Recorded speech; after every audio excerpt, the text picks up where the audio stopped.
বিশ্বাসকে নানা সময় বিভিন্ন প্রচারণা করতে দেখা গেলেও এবার দেখা গেল একটি খাবারের প্রতিষ্ঠানের প্রচারণা করতে, তবে অন্যবারের মতো নয়। সেখানে তিনি কেক কেটে দাঁড়িয়ে থেকে ওইটার উদ্বোধন করেননি, বরং সেই জায়গায় গিয়ে খাবার খেতে খেতে প্রচারণা করেছেন সেখানে গিয়ে নিশ্চিন্তে বসে খাবার খেয়েছেন তিনি।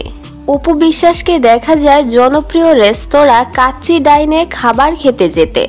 মূলত ইফতার পার্টির একটি দাওয়াতে উপস্থিত হতেই সেখানে গিয়েছিলেন অপু বিশ্বাস।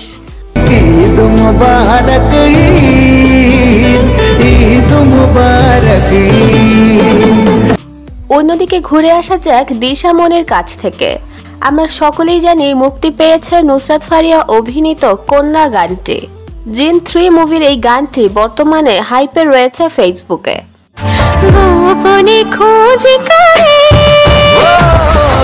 এই গানটির প্রচারণায় এবার দেখা গেল দিশা মনিকে। এই গানটির প্রচারণায় এবার দেখা গেল নায়ক সজলের সাথে দিশা মনিকে।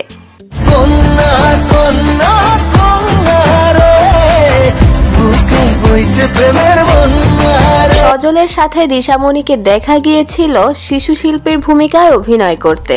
মাত্র কয়েক বছরের ব্যবধানে সজলের সহশিল্পী রূপে ধরা দিলেন সেই দিশা।